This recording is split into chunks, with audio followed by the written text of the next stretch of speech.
नमस्कार, अपना हिमाचल देख रहे हैं आप। आपके साथ मैं हूं खुशबू पांडे और मैं आपके साथ दीक्षा। बुलेटिन की शुरुआत करेंगे खबरों से। अयोध्या के मुख्य पुजारी आचार्य सत्येंद्र कुमार दास महाराज जी का आज निधन हो गया है। मुख्यमंत्री सुखविंदर सिंह सुक्खू ने एक्स पर पोस्ट कर क्या कुछ लिखा है, ये आपको बता देते हैं।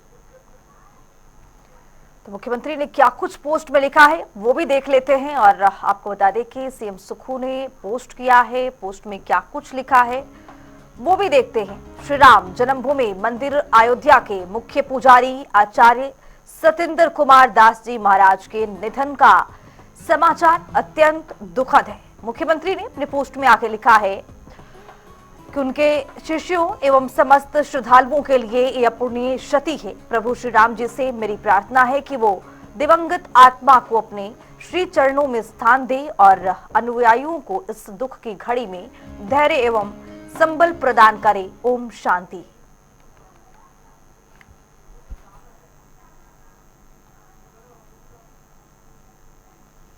बुलेटिन में आगे बढ़ेंगे। मुख्यमंत्री सुखविंदर सिंह सुक्खू ने मंगलवार को हिमाचल प्रदेश के कौशल विकास निगम की बैठक की अध्यक्षता की है। इस अवसर पर उन्होंने युवाओं को रोजगार स्वरोजगार के अवसर सृजित करने के लिए कौशल विकास की आवश्यकताओं पर विशेषकर जोर दिया है।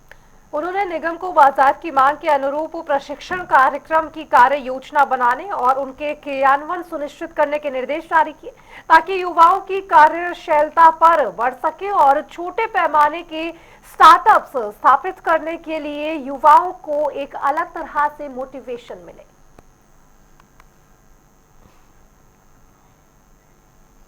तो वहीं हिमाचल प्रदेश में नशे का कारोबार बढ़ता जा रहा है और नशे पर राजनीति भी लगातार गर्मा रही है। तो विपक्षी दल इसको लेकर लगातार हमलावर है, जिसको लेकर कांग्रेस के राष्ट्रीय प्रवक्ता विधायक कुलदीप राठौर ने पलटवार कर दिया है और राजनीतिक दलों को नशे पर राजनीति करने के बजाय नशे के खिलाफ लड़ाई लड़ने की नसीहत तक दे डाली है। दिल्ली में कांग्रेस को मिली हार को लेकर कुलदीप राठौर ने कहा कि दिल्ली के नतीजे कांग्रेस के पक्ष में नहीं आए और यहाँ पर उन्होंने कई बड़े गंभीर आरोप भी लगाए और कहा कि हार को लेकर चिंतन हो रहा है। क्या कुछ कह रहे हैं, सुनिए जरा। वो युवाओं में बढ़ता हुआ नशा है, क्योंकि इसके साथ अपराध जुड़े हैं। आज जिस तरह से डकैतियां हो रही हैं, चोरी हो रही है, तो ये कहीं ना कहीं नशे का आफ्टर इफेक्ट है। इसे भी रोकने की जो है जरूरत है। और आज तमाम जो राजनीतिक दल हैं वो एक दूसरे में आरोप प्रत्यारोप के बजाय आज सभी को सहयोग करने की जरूरत है। हम नशे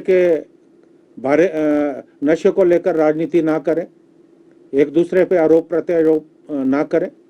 आज सभी लोगों को, चाहे वो राजनेता हो, समाज के हर वर्ग के लोगों को सोचने की जरूरत है कि हमें मिलजुल कर प्रयास करना, एक माहौल बनाना है। खाली पुलिस का काम भी नहीं है। हमारी जो पंचायतें हैं, हमारे जो महिला मंडल है, पूरे प्रदेश में एक माहौल बनाने की जरूरत है। एक जागरूकता अभियान को बढ़ाने की जरूरत है ताकि हम इस नशे के कारोबार पे लगाम लगा सकें। दिल्ली में जिस तरह से जो नतीजे थे वो कांग्रेस पार्टी के पक्ष में नहीं रहे, हम इस बात को समझते हैं और पार्टी आला कमान इसको लेकर गंभीर है और चिंतन हो रहा है कि हम किन वजह से चुनाव हारे। बुलेटिन में आगे बढ़ेंगे। बीजेपी प्रदेश अध्यक्ष डॉक्टर राजीव बिंदल ने प्रदेश में बढ़ते खनन और नशा माफिया के प्रभाव को लेकर राज्य सरकार पर तीखा प्रहार कर दिया है। उन्होंने कहा कि सुखविंदर सिंह सुक्खू सरकार में प्रदेश में खनन माफिया और चिट्टा माफिया पूरी तरह बेलगाम हो गया है। उन्होंने मंडी जिले में एसडीएम पर खनन माफिया की ओर से किए गए जानलेवा हमले को प्रदेश में माफिया राज का जीता जागता उदाहरण करार दे दिया है। खनन माफिया द्वारा मंडी क्षेत्र में सब डिविजनल मजिस्ट्रेट को बुरी तरह से घायल कर देने की घटना ने वर्तमान कांग्रेस सरकार की कलाई को खोलकर रख दिया है। वो ऑफिसर जो इलाके का सबसे बड़ा ऑफिसर है, मैजिस्ट्रेट भी, और वो इंस्पेक्शन के लिए जाता है और ऐसे में उसके ऊपर पत्थरों से, डंडों से हमला होता है, जानलेवा हमला होता है, बाउंसर्स उसके दांत तोड़ देते हैं। ये स्थिति हिमाचल प्रदेश के अंदर बनी है, जो शायद कभी किसी जमाने में बिहार में हुआ करती थी। और यह अकेला मामला नहीं, ये इस प्रकार का माफिया पूरे प्रदेश के अंदर दंदना रहा है। कांगड़ा के अंदर घटनाएं हुई, ऊना में घटनाएं हुई, बद्दी बरोटीवाला, नालागढ़ में, सिरमौर में घटनाएं हुई, कहीं गोलियों से फायरिंग हो रही है तो कहीं पर, और जो फॉरेस्ट गार्ड हैं और माइनिंग गार्ड हैं उनकी डटकर पिटाई हो रही है। पुलिस के लोगों को दौड़ा दौड़ा करके और पीटा जा रहा है। यह हिमाचल प्रदेश की वर्तमान स्थिति के लिए पूरी तरह से कांग्रेस पार्टी की वर्तमान सरकार जिम्मेवार है। तो उधर विपक्ष के सरकार पर दिए जा रहे बयानों का हमीरपुर में प्रदेश कांग्रेस के पूर्व प्रदेश सचिव कृष्ण चौधरी ने पलटवार किया है। बातचीत के दौरान कृष्ण चौधरी ने कहा कि विपक्ष के नेताओं की ओर से सरकार पर कर्जा लेने के बयान बौखलाहट को दर्शाता है।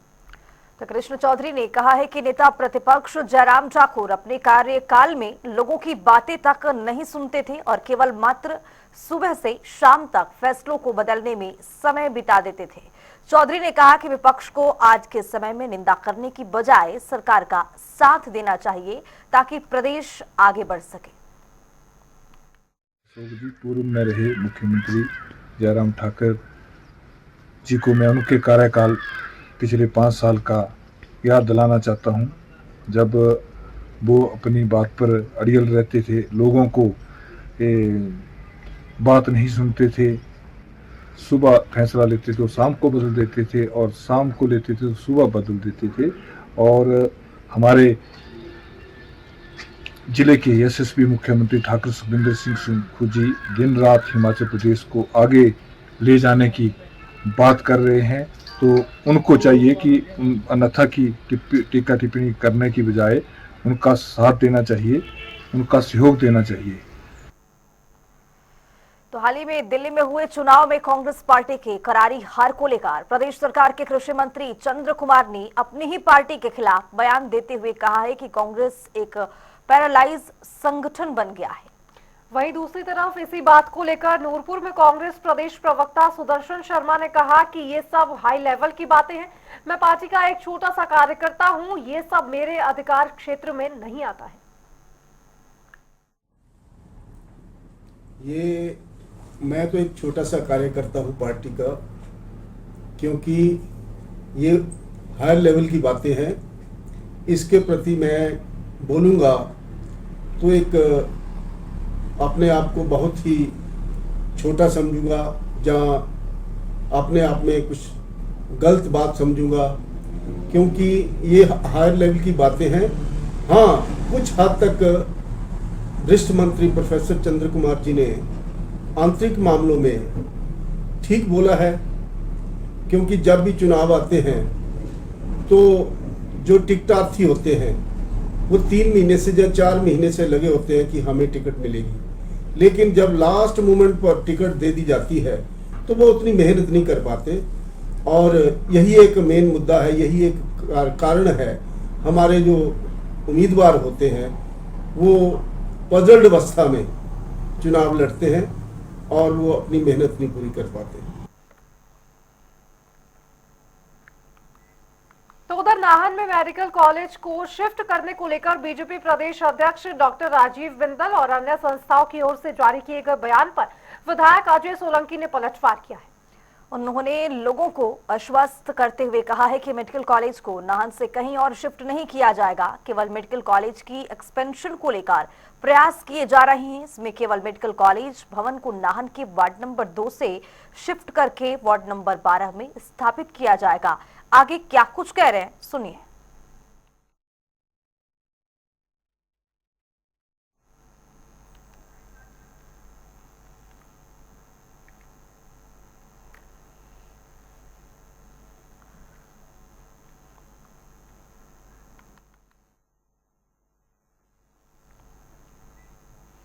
तो शिमला को जून महीने में 24 घंटे पेयजल सप्लाई मिलेगी, इसके लिए शकरोड़ी में कार्य तेजी से चल रहा है। अब तक पाइपलाइन बिछाने का कार्य 90% पूरा हो गया है। मार्च महीने में पंप हाउस और स्टोरेज टैंक बनाने का कार्य पूरा हो जाएगा।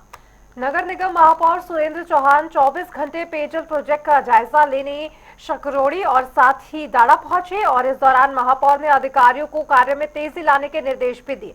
साथ ही बिजली बोर्ड को ट्रांसफार्मर लगाने को लेकर भी निर्देश जारी किए। शिमला को 24 घंटे पानी की सप्लाई देने के लिए शकरोड़ी से पानी पहुंचाया जाएगा, इसको लेकर लगातार जायजा लिया जा रहा है। देखिए, आज हम मैं और हमारे साथ पार्षद अभी आए हैं और हम शकरोड़ी और द्वादा दो जगह देखने गए। द्वादा में पहले नहीं आया था, लेकिन बाकी जगह तीसरी चौथी बारी हम यहाँ शकरोड़ी और द्वादा के लिए आ रहे हैं। द्वादा में हमारा जो काम है वो लगभग 90% हो गया हुआ है। उसमें पंप हाउस और स्टोरेज टैंक बनना है, जिसका उन्होंने कहा है मुझे कि हम मार्च तक इसको पूरा कर लेंगे। इसके साथ साथ ही हमारा ये लक्ष्य है कि लगभग हमारा 90% काम जो है पानी की लाइन का बिछाने का पूरा हो गया। इसमें जो आपके हमारा जो नाले हैं, नाले की जो क्रॉसिंग है उसमें ब्रिजेस है, तो लोहे के ब्रिजेस डाल करके उसमें पाइपें डाल रहे हैं। इसमें 90% काम हो गया हमारा, 90% के करीब करीब हमारा काम हो गया है। तो उधर हिमाचल प्रदेश में किसानों की जमीनों पर अधिग्रहण हटाने के लिए किसान सभा ने विरोध जताया है। किसान सभा की ओर से इसको लेकर प्रदेश भर में तहसीलों के स्तर पर धरना प्रदर्शन किया गया और सरकार को ज्ञापन भी सौंपा गया। तो किसान सभा की मांग है कि प्रदेश में जिन किसानों के पास न्यूनतम 5 बीघा जमीन नहीं है, ऐसे किसानों के कब्जे न हटाए जाएं। इसके अलावा किसान सभा ने आरोप भी लगाया है कि प्रदेश में किसानों की जमीन की डिमार्केशन की भी सही तरीके से नहीं की जा रही है। साथ ही किसान सभा ने मांग की है कि प्रदेश में किसानों को न्यूनतम 5 बीघा जमीन मिले। जो पूरे हिमाचल प्रदेश में तहसील स्तर पर धरना प्रदर्शन कर रहे हैं, इसमें मुख्य मुद्दे हमारे जो है वो जमीन से जुड़े हुए जो मुद्दे हैं उसको लेकर के जो आज हम ज्ञापन दे रहे हैं राज्य सरकार को, और सरकार से मांग कर रहे हैं कि जो जमीन से संबंधित मसले हैं उस पर जो है किसानों के साथ बैठ करके जो है बातचीत की जाए और उस किसानों के हक में जो है नीतियां बनाई जाए। सबसे प्रमुख मुद्दा जो है, जो आज किसानों के साथ जो तालाबंदी की जा रही है या जो थोड़ी बहुत ही जमीन कहीं किसानों ने अपने खेत के साथ वो की है उसको जो है वो किया जा रहा है, लेकिन उसका जो है प्रॉपर तरीके से जो है डिमार्केशन नहीं की जा रही है। सैटेलाइट के जो सर्वे है उसी के मुताबिक वो की जा रही है, लेकिन नीचे जो प्रॉपर जिसका जो एक डिमार्केशन होनी चाहिए थी वो डिमार्केशन नहीं की जा रही है।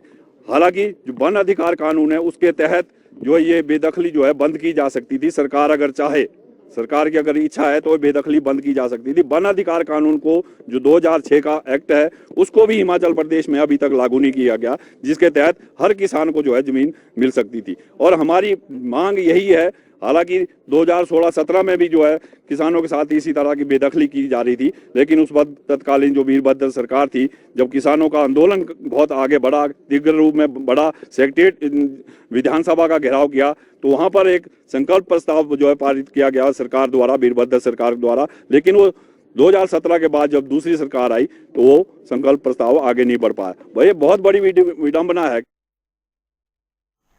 तो मंडी के बिंद्रावणी में अवैध खनन रोकने गए आईएएस अधिकारी पर हुए हमला मामले में नया मोड़ अब सामने आ गया है। एसडीएम ओमकांत ठाकुर पर हमला करने वाला मुख्य आरोपी खनन करने वालों में से नहीं है, बल्कि चिकन कॉर्नर का संचालक है। जबकि खनन माफिया के 5 लोग एसडीएम की गाड़ी को आता देख मौके से ही फरार हो गए थे। इनमें से 2 लोग ट्रैक्टर सहित और साथ ही 3 मजदूर मैनुअली खनन में लगे हुए थे। ये सभी लोग स्थानीय ठेकेदार के साथ काम कर रहे हैं, जिनमें 2 स्थानीय और 3 मजदूर बिहार के रहने वाले बताए जा रहे हैं। पुलिस ने ठेकेदार की भी पहचान कर ली है और उसे भी इन लोगों के साथ पूछताछ के लिए थाने में तलब कर दिया गया है।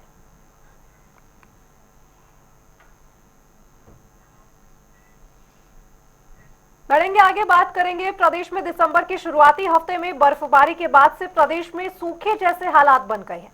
समय समय पर प्रदेश में पश्चिमी विक्षोभ सक्रिय हुए, लेकिन सब अच्छे इलाकों में बारिश और बर्फबारी ना के बराबर ही दर्ज की गई है। तो सेब बहुल इलाकों में बारिश बर्फबारी न के बराबर हुई। हालत यह है कि जनवरी महीने में सामान्य से लगभग 85% कम बारिश हुई है, तो वहीं फरवरी में पिछले 11 दिनों में सामान्य से 51% कम बारिश दर्ज की गई है। सूखे के चलते दिन के तापमान में भारी उछाल है, लिहाजा सेब बागवान के लिए चिलिंग आवर्स और जमीन में आवश्यक नमी की जरूरत पूरी नहीं हो पा रही है, जिससे बागवानी के लिए संकट पैदा हो रहा है। और ये तस्वीर आपके सामने